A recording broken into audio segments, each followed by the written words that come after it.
MDRCN. 7:14 de la mañana. Lo que hemos visto en la última semana es verdaderamente sorprendente. El señor ministro de Educación que preside la Junta del ICETEX dice que el ICETEX no es de su sector. El señor embajador del Reino Unido, apenas nos quitan la visa del Reino Unido, dice que la culpa es de Donald Trump, de la señora Le Pen y de la señora Meloni. Y también el señor presidente de la República, en medio de todo ese despelote que se ha armado en el ICETEX, dice que la culpa también es del doctor Alejandro Gaviria. Doctor Gaviria, gusto saludarlo a esta hora, 7:14. Gracias por estar con nosotros en la FM. Gusto igualmente, Juan, a usted, a todos los oyentes y a quienes lo acompañan. Un abrazo. Doctor Gaviria, a mí me resulta tan difícil comprender cómo llegamos a esta situación en la que el ministro de Educación dice que el ICETEX no es de su sector y estalla una bomba en las manos del actual ministro, con el ICETEX en interinidad, con los estudiantes angustiados. Usted fue rector universitario, sabe lo que representa ese ingreso para las universidades y acaban de decir, para rematar, que ni siquiera van a abrir la próxima convocatoria. ¿Cómo entender esta crisis, doctor Gaviria? Yo creo que esta crisis tiene dos elementos y yo le pondría primero un nombre, Juan. Esto es una especie de indiferencia o desidia destructiva. Detrás de los problemas del 2024 están los problemas de liquidez de la nación, pero en esos problemas de liquidez de la nación ni el Ministerio de Hacienda, pero sobre todo no el Ministerio de Educación, nunca se priorizó conseguir liquidez para cumplir las obligaciones del ICETEX. Por eso hay estudiantes en buena parte del país, no solamente en Colombia, sino estudiantes extranjeros, estudiantes becados con lo que se llama generación de excelencia y universidades que no han recibido sus créditos. Ese problema de 2024 es un problema, como ya se ha dicho reiteradamente, de 400.000 millones. Pero después viene el año más complejo, que es el año 2025, donde sigue la indiferencia destructiva. Y el ministro de Educación, quien tiene que tomar las decisiones presupuestales, decidió quitarle $1 billón al ICETEX. Y eso, por supuesto, va a tener consecuencias. 60.000 nuevos créditos, lo que se conoce como adjudicaciones, no se van a dar. 180.000 estudiantes que ya tenían una promesa de una tasa de interés subsidiada de IPC más cero, no la van a recibir. Su cuota va a aumentar 30-40%. 35.000 estudiantes que estaban contando con una condonación de crédito no la van a tener. Eso, Juan, nunca había ocurrido, a pesar de los problemas fiscales de la nación que se han dado a lo largo de las décadas. Por eso vuelvo y repito, hay una especie de problema que no se atiende y que termina afectando a la gente. Y lo que viene después es el relato, la narrativa, buscar el culpable y salir en medio de la crisis, no a responder por los problemas de la coyuntura, sino a hablar de una reforma todavía en borrador que en el mejor de los casos se estará implementando 3 o 4 años adelante sin una idea clara de la transición. Esa es la historia. Doctor Gaviria, usted acaba de decir que el ministro, que alegaba no tener ninguna relación con el ICETEX ni querer marchitarlo, tomó una decisión presupuestal dentro de su ministerio de sustraer de los recursos del ICETEX $1 billón y destinarlos para otros propósitos. Tal cual, tal cual. Es el ministro de Educación que cuando define el presupuesto, que se llama el presupuesto de inversión del ministerio, no el de funcionamiento, sino de inversión, toma la decisión. Lo que parece haber ocurrido es que hay un recorte, que es el recorte que se está dando en todos los sectores. Ellos dicen que en parte es por la no aprobación o la incertidumbre con respecto a la ley de financiamiento. Hay un recorte del 37% del Ministerio de Educación. Él decide que en ese recorte él va a decir a dónde lo pone y el ICETEX, creo yo, es la institución mayormente afectada. Se le recortan ese $1 billón, de $1,5 billones se le dice, usted solamente tiene ahora 500.000 millones de pesos. Y eso tiene las consecuencias que acabo de mencionar. Y hay otras, incluso otra consecuencia es que para el ICETEX es muy importante la confianza de los mercados financieros. Ahora, como hay incertidumbre sobre su capacidad de pagar, pueden aumentarle la calificación de riesgo al ICETEX y eso va a tener consecuencias en el costo de fondeo que se van a traducir más adelante en consecuencias más gravosas en las cuotas que pagan los estudiantes. Estamos en nuestra transmisión de YouTube, estamos en la FM oficial con el ex rector de la Universidad de los Andes y ex ministro Alejandro Gaviria. William. Doctor Gaviria, he tenido la oportunidad de leer algunos de sus libros y en uno de ellos relata usted lo que es un consejo de ministros con el presidente Petro, en donde entran muy temprano a hablar de lo divino y lo humano, de los sofistas, de todos los filósofos del mundo, y al final del día no hay una claridad de hacia dónde tomar decisiones y qué salen a hacer los ministros al día siguiente en sus despachos. Le hago toda esta introducción para preguntarle, este tema del ICETEX, ¿lo conversó usted con el presidente Petro? ¿Hubo algún momento para reflexionar sobre hacia dónde debería destinarse la gestión en el ICETEX? Lo digo porque el presidente Petro también en sus redes sociales ha dicho que fue un error ponerlo usted como ministro de Educación. Yo conversé solamente una vez con el presidente Petro sobre el ICETEX, pero no fue en particular sobre este tema, fue sobre una promesa improvisada que él había hecho, voy a decirlo claramente, durante la campaña de condonar absolutamente todas las deudas del ICETEX. Yo había hecho un cálculo en compañía del Ministerio de Hacienda y eso equivalía a algo así como 14 billones de pesos, pero sobre todo impediría que el ICETEX siguiera funcionando como funciona. Y la palabra que utilicé en esa conversación es el Estado colombiano, en este caso el gobierno nacional, no puede hacer locuras. Él estuvo de acuerdo de que eso no se podía hacer en esta coyuntura o en ese momento. Pero yo vuelvo a los argumentos del presidente el día de ayer. En lugar de dar un cronograma claro sobre lo que va a pasar en el año 2024, de decir, bueno, en el 2025, incluso si se aprueba la ley de financiamiento, ¿qué va a pasar?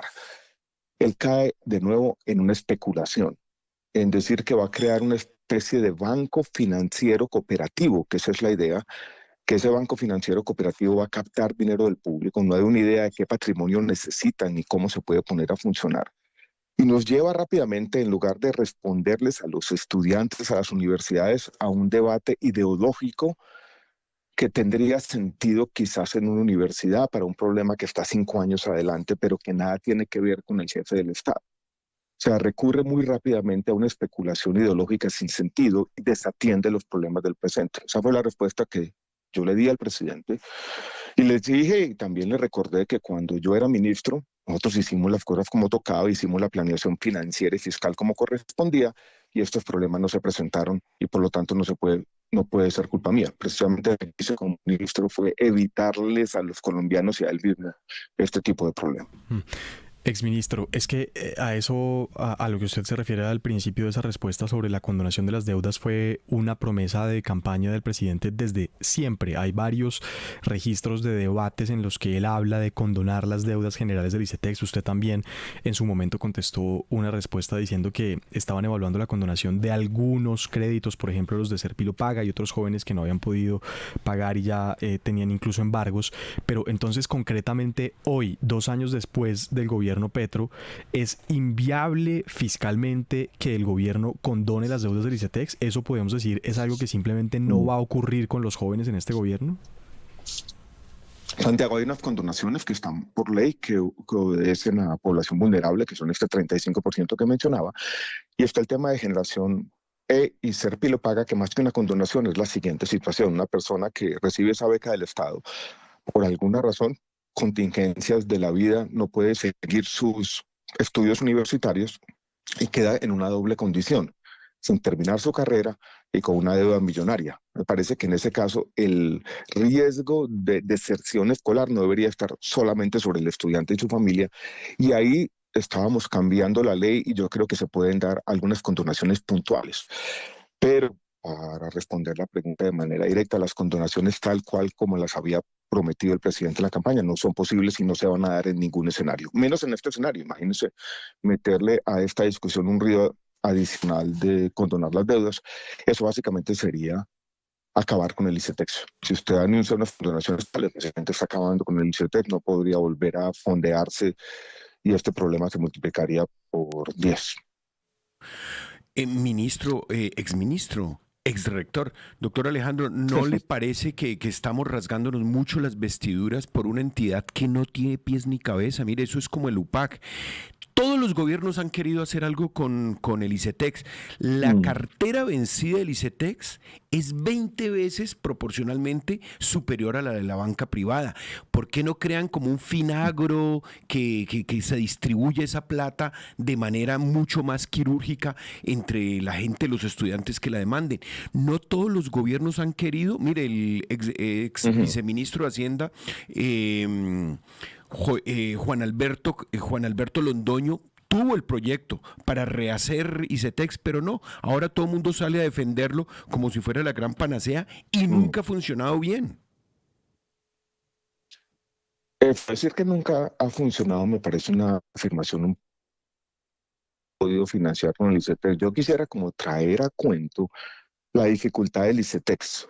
Primer tema, el sector financiero colombiano no tiene préstamos educativos a largo plazo. Esto es préstamos educativos donde uno estudia, el crédito le paga las matrículas, usted termina su carrera, comienza a trabajar y con los ingresos de su profesión paga el crédito. Y ese tipo de créditos son difíciles y por eso la cartera es tan compleja. ¿Por qué? Porque usted le presta a un estudiante y ese estudiante puede no terminar la profesión o puede no conseguir trabajo. Entonces el problema que estamos pensando es un problema complejo que, vuelvo y repito, el sistema financiero colombiano no ha querido tampoco adoptar, y en eso son algunos críticos del ICETEX. Pero si uno tiene una entidad de la nación que le permita a una entidad como esta fondearse más barato, si se maneja administrativamente bien, a eso se le invierten algunos recursos, son pocos, para apalancar el funcionamiento y que así se puedan pagar unas tasas de interés más bajas por los estudiantes, pues esa es la reforma del ICETEX. Yo no creo que haya que acabarlo, hay que mejorarlo como tantas cosas en la vida, Fernando, y creo la defensa del ICETEX en esta coyuntura, en este momento, ha venido paradójicamente, si se quiere, muchos de los estudiantes que antes se estaban quejando. 7:25 de la mañana. Doctor Gaviria, uno, para que vayamos terminando, porque sé que tiene otros compromisos, encuentra un patrón parecido lo que pasa en salud y lo que pasa en educación. En campaña hacen unas promesas que no son capaces de cumplir. Cuando llegan al gobierno advierten de la apocalipsis que ellos mismos van construyendo con sus medidas y obviamente viene un chu, vienen unas improvisaciones o, como usted lo llama, una indiferencia destructiva.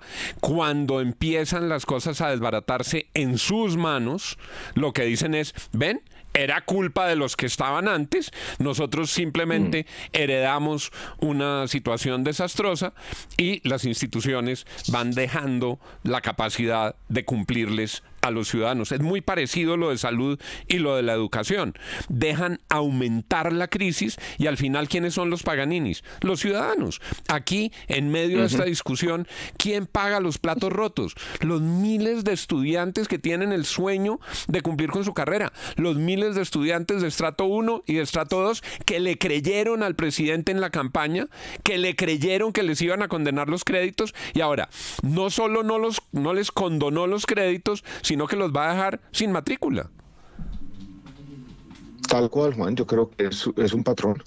Y es un patrón interesante porque es un patrón que muestra esa inacción, pero también el relato que, por esa entrevista del presidente Petro, yo creo que podríamos decir que esta teoría del chu define una parte de lo que está pasando, sobre todo en algunos sectores, en aquellos sectores donde hay cooperación o alianzas público-privadas, donde el gobierno, lo dije yo ayer, parece tener una idea muy clara de lo que quiere acabar, de lo que no le gusta, de lo que quiere destruir, pero nunca hay una alternativa, nunca se quiere construir. Es como si dijera, este edificio está cayendo, tiene fallas estructurales, no lo voy a arreglar, lo dejo caer, todo a su destrucción, pero todavía tengo los planos nuevos que voy a construir en el mismo lote. Y esto, como tú bien lo dices, Juan, tiene una consecuencia y lo voy a llamar de esta manera, sufrimiento humano. Sufrimiento humano. Lo que está pasando, por ejemplo, con los pacientes de enfermedades huérfanas, sí, señor. es una locura, ¿no? es una locura. 7:28. Lo invito a que oiga esto que nos envía un amable oyente y le agradecemos a nuestros oyentes y a quienes están en el YouTube sus mensajes, sus comentarios, todas las opiniones que leemos. Está bueno el chat en el YouTube y le agradecemos esto que nos mandó. Óigalo, doctor Gaviria. 7:28. La deuda del ICETEX hay que condonarla. La mitad de los que tienen crédito ICETEX estudiándose van de la universidad y no terminan. Varios piensan en suicidio y quita el tiempo del emprendimiento una vez se termina la carrera para pagar la deuda. Luego, lo que yo pienso hacer con el ICETEX es condonar la deuda y llevar el ICETEX hacia el crédito de estudios en el exterior. 7:28 minutos de la mañana. Me dicen aquí, Santiago, que eso fue en la muy prestigiosa Universidad Externado de Colombia. Un debate de campaña en la Universidad Externado. Debate de campaña. El presidente habla de condonar las deudas y pues ni lo uno ni lo otro. ¿Cómo le parece, doctor Gaviria, lo que nos mandan? Me parece complicado. Hay, por supuesto, se incumple una promesa de campaña, pero uno diría, eso sería bueno. Se dio cuenta que fiscalmente era más difícil y yo no sé qué. Ese es un problema. El problema más complejo es que no solamente no está cumpliendo esa promesa, sino que hoy en día están muchos proyectos de vida en cuestión voy a terminar la entrevista con la misma palabra, la indiferencia destructiva. La indiferencia destructiva que causa profundo sufrimiento humano. Así recogería yo buena parte de lo que nos ha dicho el exministro Alejandro Gaviria. Gracias, doctor Gaviria, por haber estado con nosotros esta mañana. Un abrazo, Juan, a usted y a todos. Muchas gracias, doctor Gaviria. Hasta luego. Gracias por la invitación. Muy a amables. usted. 7:30 minutos. Buena expresión, indiferencia destructiva. Eso es como que importaculismo o algo así. El traductor William Calderón me parece que sí, es bastante gráfico, pero póngale un adjetivo. ¿Importaculismo paralizante? Algo así, no sé. Pero sí tiene toda la razón en el diagnóstico que hace el doctor Gaviria sobre la manera como el gobierno está manejando una situación que, lo advierte el mismo doctor Gaviria, está generando dolor humano, está generando tragedias. Hay miles de colombianos, de jóvenes colombianos que hoy ven frustradas sus intenciones de llegar a la educación superior porque no tienen recursos para conseguirlo. Mi llamado es a que, profe Quijano, tomen decisiones urgentes. Lo que no puede pasar es que después de que se les escurre esta crisis en las manos, digan, entonces no abramos convocatoria en el 2025, entonces dejemos colgados de la brocha a los estudiantes. Piensen en los estudiantes, piensen en sus sueños, piensen en el sufrimiento humano, resuelvan la crisis de la coyuntura y luego, por supuesto, emprendan un proceso de transformación estructural, profe Quijano. Sabe, don Juan, que yo lo veo de otra manera, y es que llega diciembre, ¿no? La otra semana, y una cantidad de gente está volviendo al país, pero la gente se tiene que dar cuenta que esos son los culpables de esta catástrofe. Mire, oír a la señora Pedraza, representante, rasgarse las vestiduras contra el gobierno cuando ella es la culpable. Ellos incendiaron al país y llevaron a Petro al gobierno. ¿Qué tal el señor Roy Barreras? Viene y dice, no, esto es culpa de Trump, que nos quitaran la visa a los colombianos a Gran Bretaña, es culpa de Trump. Luego viene Benedetti. ¿Cómo es que se dice? Llega como si nada a instalarse como asesor. Deberían de ponerlo asesor, yo no sé en qué entidad. No.